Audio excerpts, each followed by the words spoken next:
The youth want to talk to the trusted adults in their lives about the issues they face, even if these issues are difficult or awkward topics. I could see this in my 15-year-old Sunday school class. They were a great group of kids. They participated when I asked them to answer questions, and they were very respectful, but I couldn't get them excited and engaged in the lesson. There was one lesson, though, that they were very engaged in, and it ironically was on the law of chastity.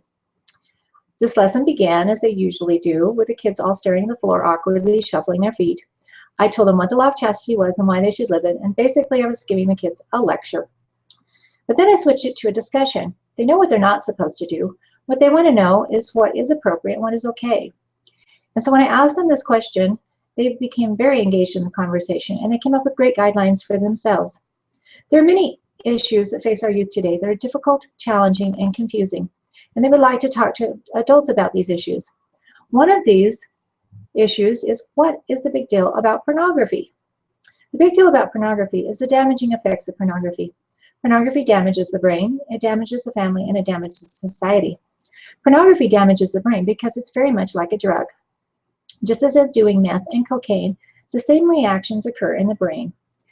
There are excessively high levels of dopamine that are released through the reward pathways. The difference is that in viewing pornography, these chemical reactions in the brain are much more powerful. It's like a chemical bomb goes off in the brain. And studies have shown in the brains of teens, the reward pathways are 2 to 4 times more powerful, which means their brains are being flooded with even more dopamine. And just as with viewing cocaine or meth, pornography is addicting. When the brain has these excessively high levels of dopamine released, it tries to compensate and bring the brain back to a normal, healthy state. It does this by shrinking the dopamine receptors. Over time, the individual needs more and more releases of dopamine to even feel normal, and they begin to crave more and more pornography. Elder Dallin H. Oaks said, "It impairs decision-making capabilities and hooks its user, drawing them back obsessively for more and more." A man who is addicted to hard drugs and to pornography wrote me of this comparison. "In my eyes, cocaine does not hold a candle to this. I have done both. Quitting even the hardest drugs was nothing compared to trying to quit this." End quote. Pornography is damaging to the brain because it actually changes the brain physically. The brain rewires the neural pathways and makes new connections. Or as they said on fightthenewdrug.org, neurons that fire together wire together. And they've seen in studies on the brain that in the brains of addicts, the frontal lobes of the brain are smaller. They have been shrunk. Pornography is damaging to the family. It is difficult for those who are involved in pornography to form meaningful relationships with real people. And this is a much bigger problem than you may realize. Every single boy that my daughter has become close friends with or has dated has been addicted to pornography or has become involved in pornography. They think they can hide this, but it's very obvious to those who know the warning signs. My daughter can tell within minutes of meeting someone if they have a problem with pornography. She's very supportive of these young men and encouraging them to overcome their addictions, but she can't be in a committed relationship with any of them because of the way that they treat her in a relationship. In a paper on pornography and violence in a journal entitled "The Social Effects of Pornography," M.A. Layden said, "Healthy relationships are based on equality, honesty, respect, and love. In porn, it is just the reverse. Interactions are based on domination, disrespect, abuse, violence, and detachment." Pornography is damaging to the family in very personal ways, and I have seen this. My sister married a returned missionary in the temple, and he was a really sharp returned missionary. They had 4 beautiful daughters, and he was the best dad ever. Everything to him was awesome, and everything was an adventure. Even going to the grocery store was an adventure. Then he became addicted to pornography, and it totally changed his personality and the way he interacted with his family.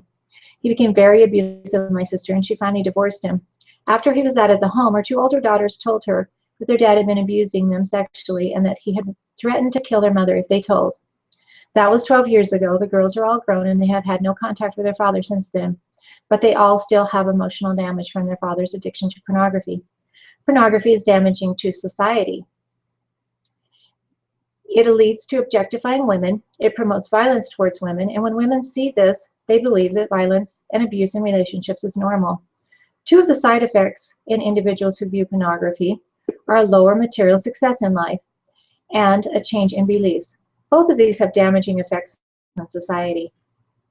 Now that you know the damaging effects of pornography on the brain, the family, and society, it is time for you to get involved. You need to talk to your children. It's not a matter of if they'll be exposed, it's a matter of when. 80% of first-time exposures occur in the home between the ages of 4 and 11. And it's not just a boy issue. My friend's daughter became addicted to pornography when she was 9 years old. There are some great resources for you to learn more and to learn how to talk to your children about pornography. One of these is the church's website, overcomingpornography.org. They also have a parent's guide for parents. It's a manual you can order. And fightthenewdrug.org website is a great website. They have fantastic articles, and if you click at the references at the end of the articles, you can find more resources to learn more about this addiction and the effects of pornography on society.